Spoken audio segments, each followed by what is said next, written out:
So in this case study, we're going to practice and hone a number of the skills you've been developing throughout the course.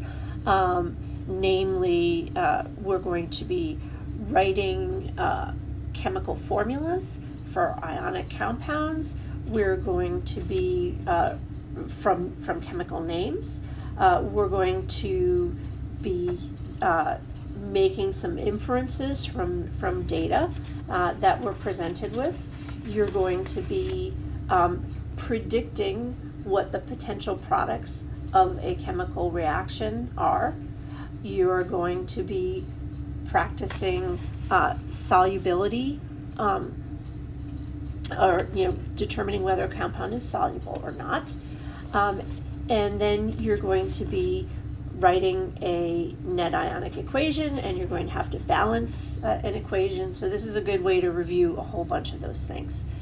So what I want you to do is, so to have things to have with you as you're working through this. You want, as always, your periodic table. You might want a table of polyatomic ions.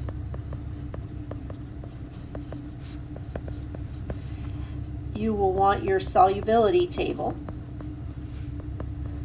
So the periodic table that I handed out in class, that was on the cardstock, has the solubility table and table of acids and bases you might want. And so all of these things will be reference material that will help you answer the questions in this case study. Okay, so what I want you to do is work through each page in the case study on your own, and then come watch the segment of the video where I review the answers. Okay, so I'm going to pause here to make it easy for you to try it on your own, and then restart the video. Okay, so our case study is a medically based case study, and it's about a patient who is diagnosed with dehydration and pneumonia. And so the dehydration is going to be treated by providing the patient with IV fluids, and the pneumonia is going to be treated with the antibiotics. We're going to focus on the IV fluids and the dehydration. Okay?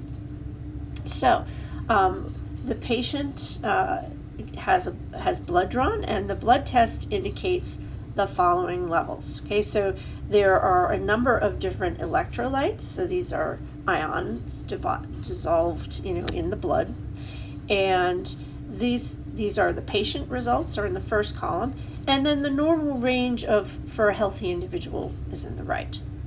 So our first question, okay, is what electrolytes are not within the desired range? Okay.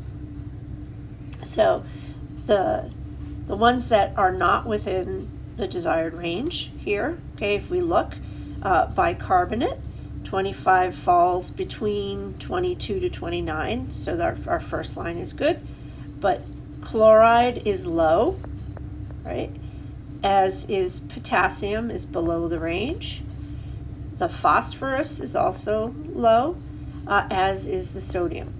Okay, so this patient has, chloride, potassium, phosphorus, and sodium are all too low. Okay. All right. So the way to address this, okay, is to change the IV solution, okay, so that you can add some of these ions back into the bloodstream through the IV. And how we do that is we have compounds that contain sodium and chlorine and phosphorus and potassium, right? So the IV solution was changed, and they added sodium chloride and potassium phosphate. Okay, so there's all sorts of things that one can add to an IV bag to help treat a patient. You can, if an antibiotic is an intravenously administered one, that can go in the IV bag. ions, electrolytes can go in the IV bag. If a patient needs glucose, that can go in the IV bag. But one of the things you want to watch out for, okay, is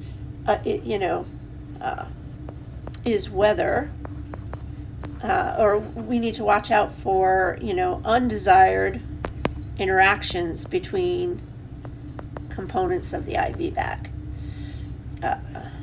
Undesired reactions or interactions between IV bag components. Okay, so that's kind of the theme of this case study. Okay, all right, so what issue will these things that were added to the IV bag address? It's going to help to increase levels of electrolytes to normal. So we're going to help to increase deficient electrolyte levels.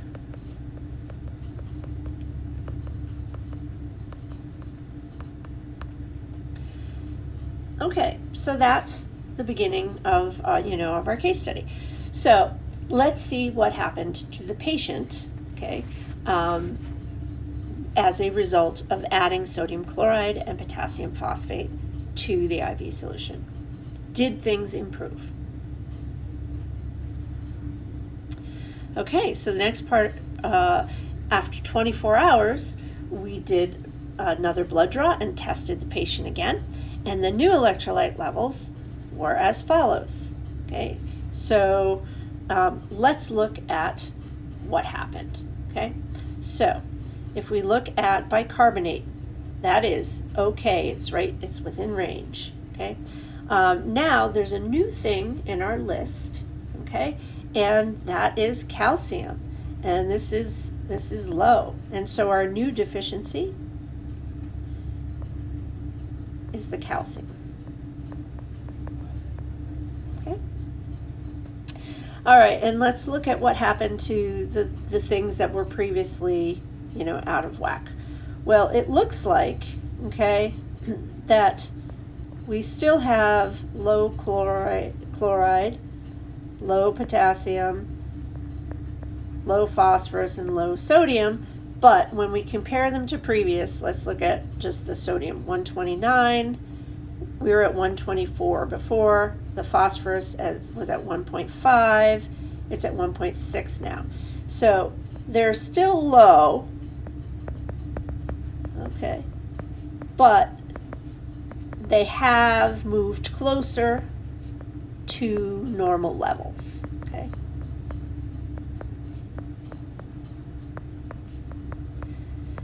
so our treatment of adding ion compounds into the IV bag is improving the situation. So in the second go round, the physician has to decide what to do to how to improve these levels. So one could reasonably assume, okay, that we're going to add another compound, ionic compound, to further increase these levels, and also to, we need to address this issue right here, the new issue as well with calcium. Okay, all right, so the physician it gives instructions to add 100 milligrams of calcium chloride to the previous pharmacy order. Okay, so now we're going to practice writing our ionic compound formulas. So what is the chemical formula for calcium chloride? All right, well, calcium, okay, is in group 2A.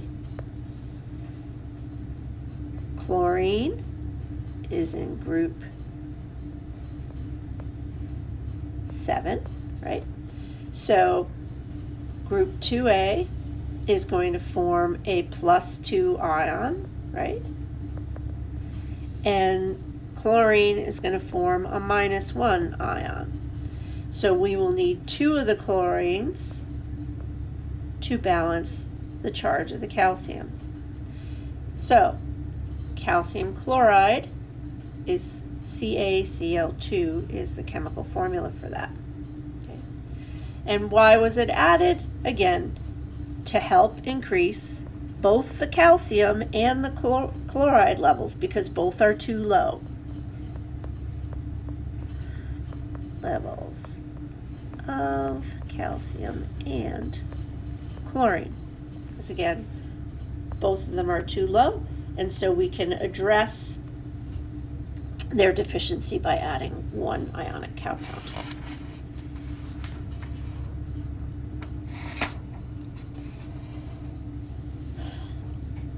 Okay, so now we're going to talk about what happened when the providers followed the physician's instructions and added the calcium chloride to the bag.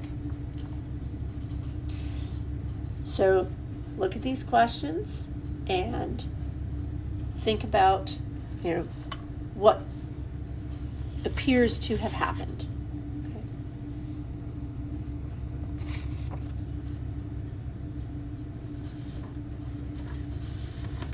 All right, so the nurse is the one who is administering this treatment, and so the nurse notices that when she adds, or he adds the calcium chloride, okay, they notice a white solid in the IV bag, and this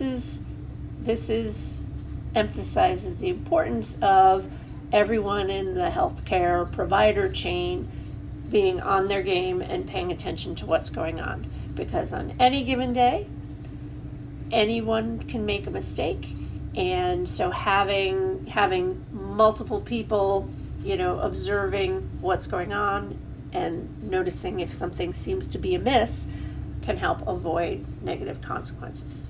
So the nurse notices a white solid in the IV bag.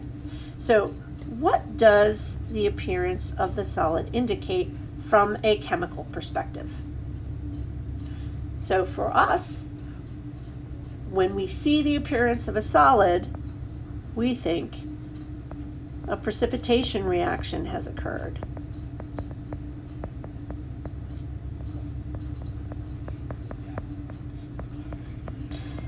And so now what one needs to do is figure out, exactly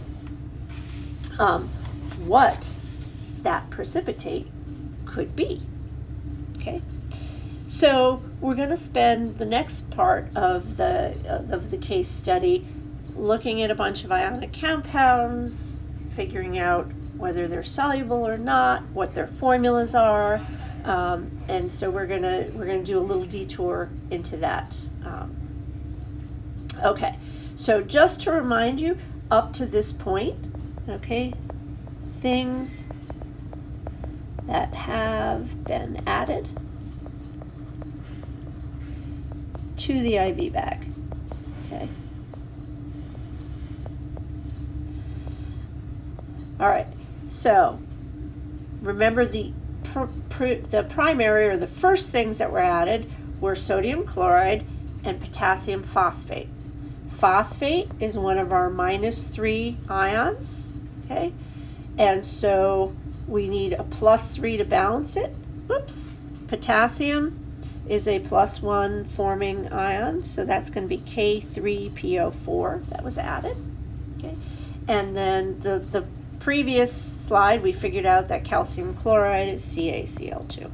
Okay, so these are the things that have been added to the IV bag. So we're going to look at some potential things that could be combined and whether they would produce a soluble product or not.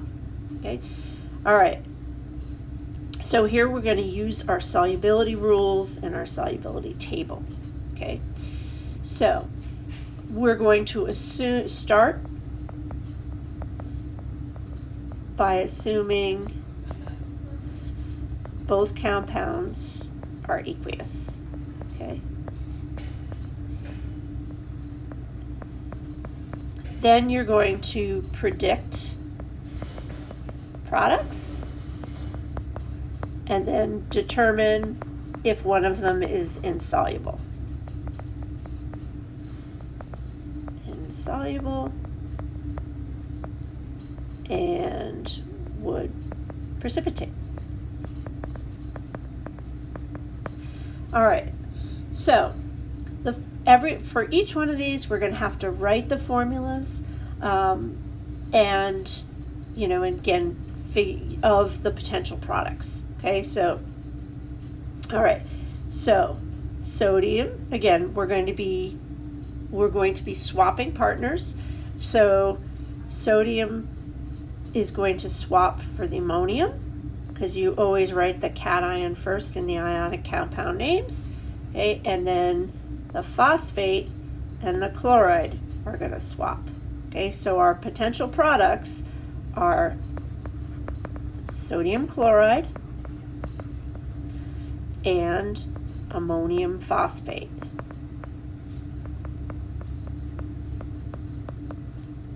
Okay, so our formula for sodium chloride is NaCl, and the formula for ammonium phosphate, okay, the ammonium ion, okay, is NH4 plus. Phosphate is another one of our polyatomic ions, and that's PO4 3-. To write the formula for this, remember that we swap the magnitude of the charge and make it a subscript.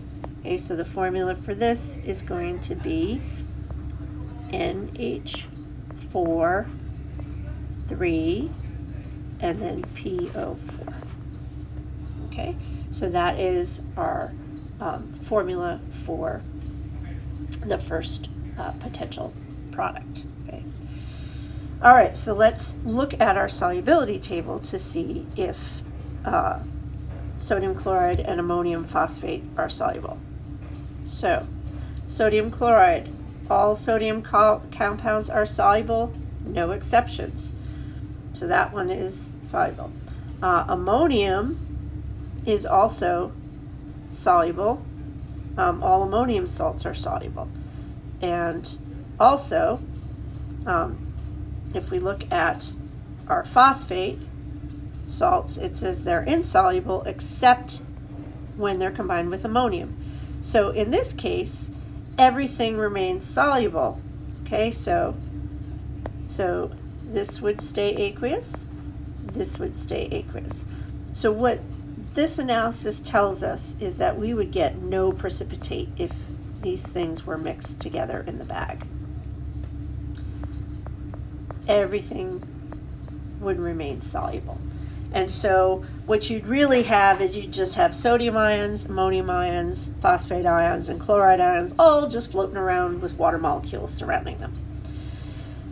Okay, next up is going to be iron 3 sulfate. So sulfate is one of our polyatomic ions, SO4 2-, and iron 3 is Fe3 plus. Right, and then potassium is group 1 on the periodic table, so it forms a +1 ion. Phosphate, we've already talked about that, polyatomic ion, PO4 3-. So hopefully you're starting to get a sense of why it's helpful to have the polyatomic ions memorized, because you can do this, you can figure out what things are quickly. All right, so for swapping partners, we're going to put the iron with the we're not going to put the iron with the potassium, we're going to put it with the phosphate, okay? And we're going to put the potassium with the sulfate, okay? So what would we get? We would get iron 3 phosphate. They both have a magnitude charge of 3, so it's going to be 1 iron and 1 phosphate will balance the charge. And our other potential product is going to be potassium sulfate, and we're going to need 2 potassium ions to balance the +2 charge on the sulfate. The -2 charge on the sulfate. So those are our potential products. Okay, and so let's look at iron phosphate. So if we look, phosphate salts are insoluble, and we don't have any exceptions there for iron. So this is going to be a solid, okay, and that will be, that will be the thing, sorry. This is going to be a precipitate. And now if we look at the potassium sulfate, everything that's potassium and everything that's sulfur that does not contain any of these strontium, barium, lead is going to be soluble. So that is soluble. So this is going to be aqueous, and that's going to be soluble. So we're just going to have potassium ions and sulfate ions floating around the solution. Okay, next up, calcium chloride. We've already determined that that's CaCl2. And sodium carbonate. So sodium is forms a +1 ion. Carbonate is CO3 2-. Okay, so sodium carbonate's formula would be Na2CO3. The ions that we get in the calcium chloride are Ca2+ and Cl-. All right, so our potential products are going to be sodium chloride. So the sodium's going to go with the chloride, and the calcium is going to go with the carbonate. So our potential products are going to be NaCl. That's table salt. I think we can all agree without even having to look at that up that that's going to be soluble. And the other one is going to be calcium carbonate. Calcium has a +2, carbonate has a -2, so just writing one of each gets our charges to balance. So let's look at our solubility table. Carbonates are insoluble, and calcium is not an exception. So this is going to be insoluble, and it's going to be a precipitate.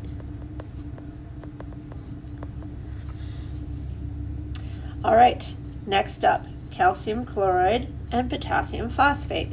So we'll write our ions that we know from the previous example. Potassium, phosphate we've already written, PO4 3-. Okay, so here we go. We're going to swap partners, potassium chloride, calcium phosphate. So we'll write the potassium chloride, it's just going to be 1-to-1, and the other one is going to be calcium phosphate. Remember, with ionic compounds, we take the magnitude of the charge and we swap it for the partners for the subscripts. So we'll have calcium, we're going to have 3 of those, and phosphate is going to have 2 of those, PO4 parentheses and 2, right? Because when we have 2 of those, that makes a charge of -6. When we have 3 of those, that makes a charge of +6. So those are our compounds. So let's see if they're soluble. Potassium chloride is soluble. It doesn't go into any of the insoluble exceptions, so that's going to be aqueous. And so calcium phosphate, if we look at the phosphates, those are generally insoluble, and again, we do not have any exception for calcium. So this is going to be a solid, and that is going to be our precipitate. All right, so now we know that, some of the chemicals that can go in the IV bag might be involved in a precipitation reaction. Okay, so we're going to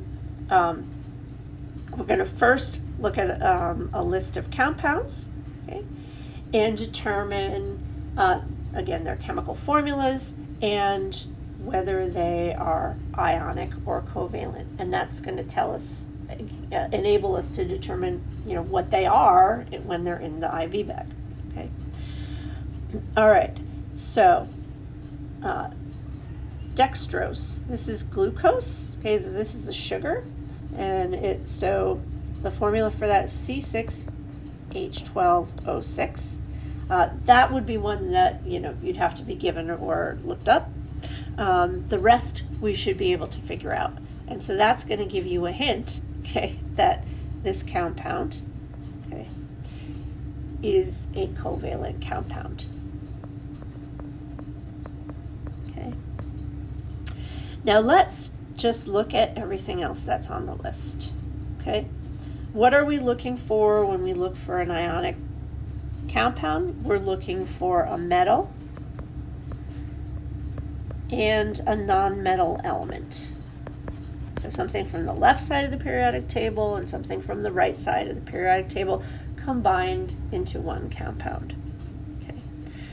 So I'll give you a minute to look at this list of names and tell me which of those are ionic and which of them are covalent.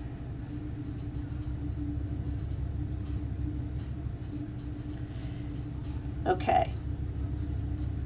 So if we look at these, every single one of them starts with a metal. You're not seeing any numeric prefixes, which would be a signal that it's a covalent compound.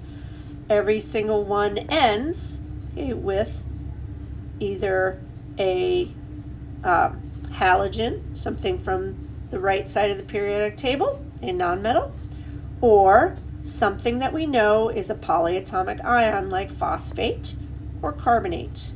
Okay, and so we'll add this to the metal and a nonmetal or polyatomic ion.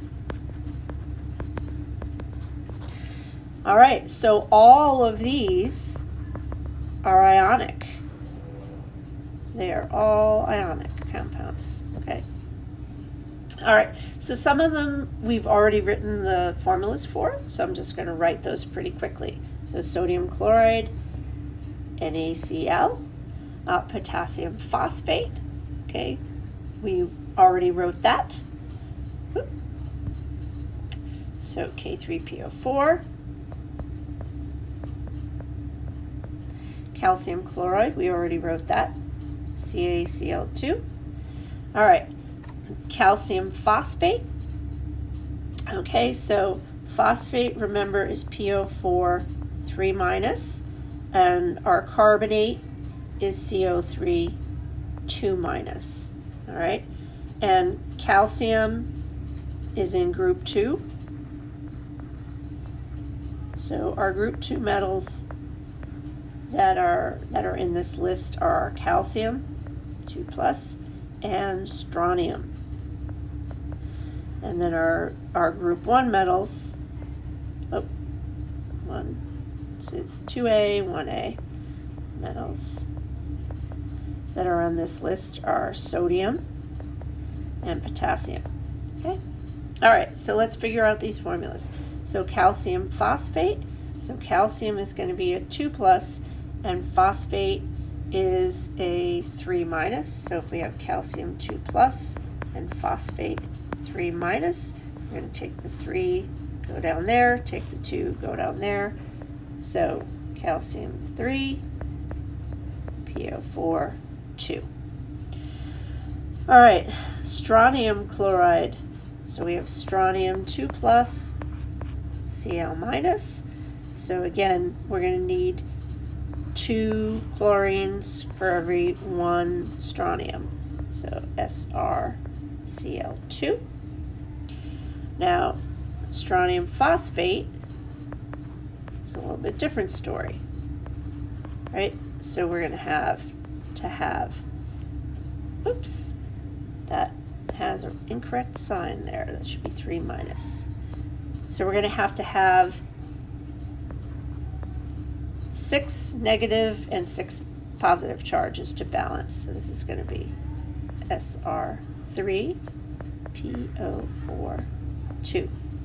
And so you'll notice that the similarity in the formula between the phosphate and anything that is a group 2 alkali metal. Okay. All right, potassium carbonate. So we're going to have K plus and CO3 2 minus. So we swap our charges to give us our subscripts. And so K2CO3. And then our very last one is calcium carbonate. So we've got a +2 and a -2. And so we don't need to have any other subscripts in that formula.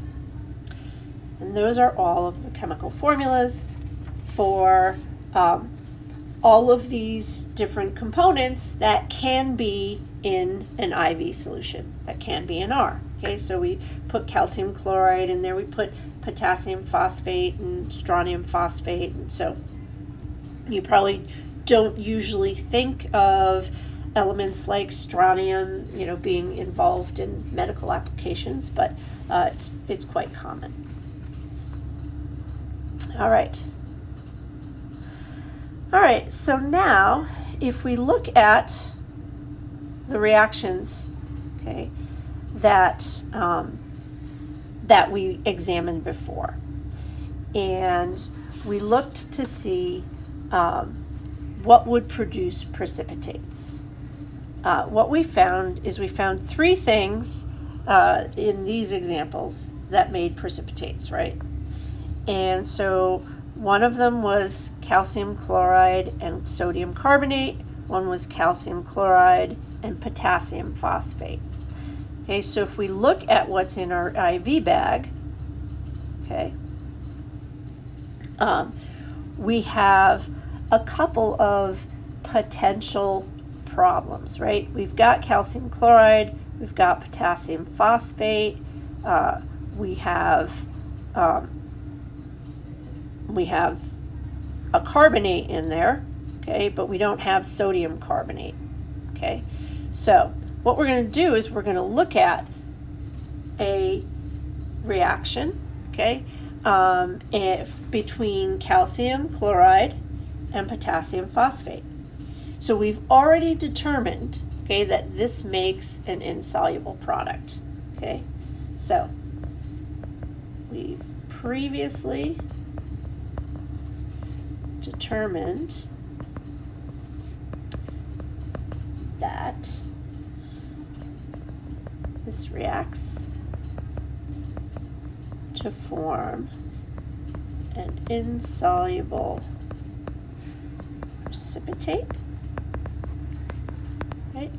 And that precipitate, okay, was, so we're looking at calcium chloride with potassium phosphate, and so calcium phosphate was our precipitate.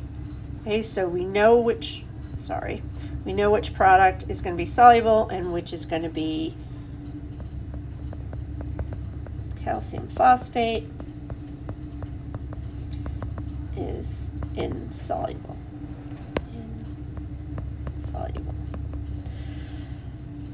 All right, so we're going to try to write a balanced chemical equation for this, right? And so we're going to start with calcium chloride, CaCl2,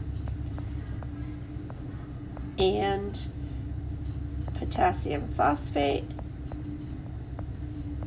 as aqueous, okay? And so now our goal here is writing an overall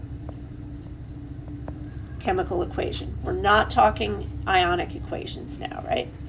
And so our calcium phosphate, we determined the formula for that should be Ca3PO42.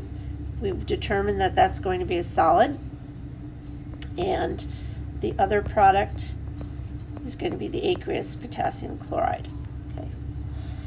So here we're going to practice balancing reactions. So what we're going to do, so some hints. Okay. Balance the metals first.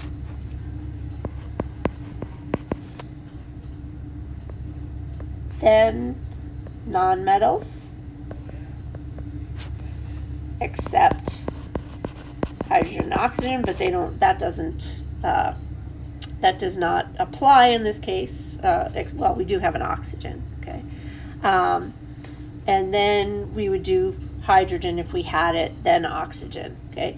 And we're going to double check that all the elements are balanced at the end, okay? All right, so I'm gonna do this balancing as I usually do it by keeping a constant tally of atoms. So our atom types are calcium, chloride, potassium, phosphorus, and oxygen. Okay, so we're going to have the left-hand side and the right-hand side. I'm just going to make that shorter so we can fit everything in. All right, so when we're starting out where we haven't added any stoichiometric coefficients, we have 1 calcium, we've got 2 chlorines, we've got 3 potassiums, we've got 1 phosphorus, and 4 oxygens on the left-hand side. On the right-hand side, we have 3 calciums, okay, we have 1 chlorine, we have, 1 potassium, and then we have 2 phosphoruses and 8 oxygens. All right, so we have a case where our reaction is not balanced, right? And so we need to add a coefficient. So we're going to start out, okay, by adding, trying to balance. Again, we're going to pick the metal first, and the one that's at the top of the list is the calcium. So we're going to add a coefficient to balance the calcium, and then we're going to retally, okay? So we're going to balance the calcium by putting a 3 in front of the calcium chloride formula. Nothing on the right changes. We're still 3, 1, 1, 2, 8, okay? The calcium we now have balanced at 3. The chlorine, well, now we've got 6 of those. And then we don't change anything in the phosphate here, okay? All right, so this is balance the calcium, okay? All right, so the next step we're going to try, okay, is we are going to balance or work on balancing the potassium. Okay, so what we're going to do next,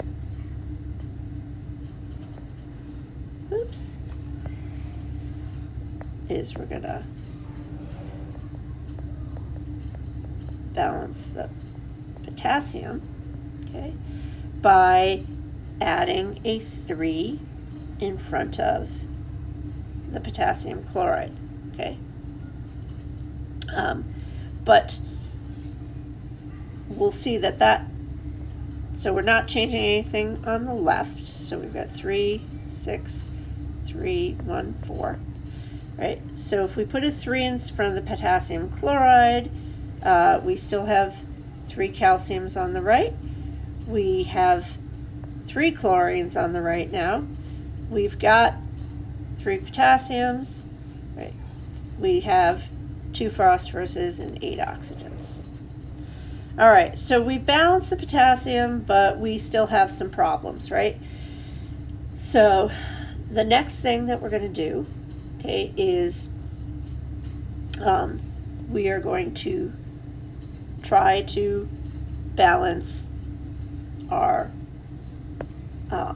phosphorus and our oxygen, okay? And we're going to worry about the chlorine at the very end, okay? So now what we're going to do is we're going to try to balance the phosphorus and the oxygen. Oops. Phosphorus and the oxygen. That. All right, and so to balance the phosphorus and the oxygen, okay, we need to have 2 phosphoruses, so we're going to put a 2 in front of the K3PO4. Right, and so we are not changing anything on the right, 3, 3, 3, 2, 8. And we haven't changed the calcium. We haven't changed the chlorine. And now we have potassium. We've got 6 potassiums, but we have our 2 phosphoruses and our 8 oxygens. Okay. Now, what that leaves us with, okay, is that we have 2 elements that are out of whack, potassium and chlorine, and they happen to occur in a formula that is together on the right-hand side. So we can just change the coefficient before that. I'm going to add a different color. Let's pick purple. All right, so our final tally, okay, is we're going to rebalance K, potassium, and balance the chloride. Okay. All right, so I can just change this, right, to 6 because I need 6 of each. So I haven't changed anything on the left, 3, 6, 6, 2, 8. And I changed the potassium and the chlorine on the right. I haven't changed the calcium or any of the phosphorus or oxygen. And now I have 6 of each of those. Okay, so my balanced chemical equation in the end, my final balanced equation is 3CaCl2 aqueous plus 2K3PO4 aqueous yields Ca3PO4 2 solid plus 6KCl aqueous. Okay, so that is the overall equation, right? And that's what we are going to start with. Okay, so I'm going to, let's copy this. No, that's not what I wanted to do. I will just rewrite it on the next slide. All right, so next, okay, starting from what we know the overall equation to be, okay, so it's 3CaCl2 aqueous plus 2K3PO4 aqueous yields Ca3PO4 2 solid plus 6KCl aqueous. So now what we're going to do is we are going to wrap this all up by writing an equation that only shows what chemistry went on that made that precipitate form. Okay, and one thing I neglected to say that we really should say is that you do not want to be administering an IV to someone with a precipitate in it. You don't want to be pumping solids that aren't going to dissolve into someone's veins. So that's why we care about this. Okay, and this is a thing that happens. It's not uncommon for things to precipitate in IV bags. All right, so we are going to write the full ionic equation. So remember what that means. That is, we're going to write everything as it is in the solution. Okay, so that is all species, you know, again, all chemical entities, right? So what we're going to do is, and if something's ionic, we're going to write it, separate it into its ions if it is a strong electrolyte. Okay, so all of our soluble compounds here are strong electrolytes. They will completely dissolve.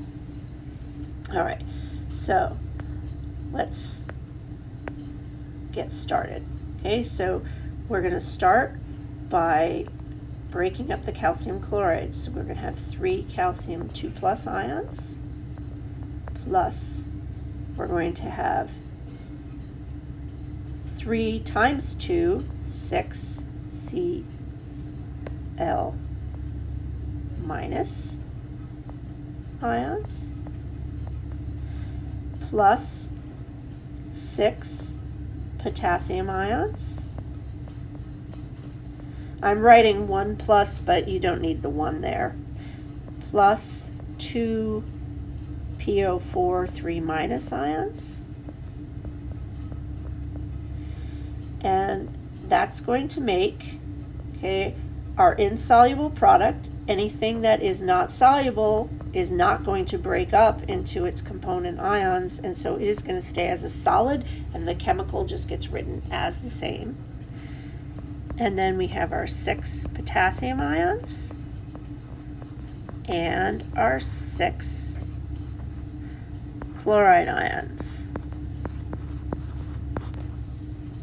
All right, so we've written the full ionic equation. Okay, so the next thing we're going to do is we're going to cross out all the spectator ions. So we're going to cancel what we call the spectator ions. Those are things that appear the same on both sides. And so we're going to, just like we would do if we had, x on both sides of an algebraic equation, you could cancel it out. Here we've got some things that don't change. So the first thing is, if we look at the calcium, well, the calcium changes, right?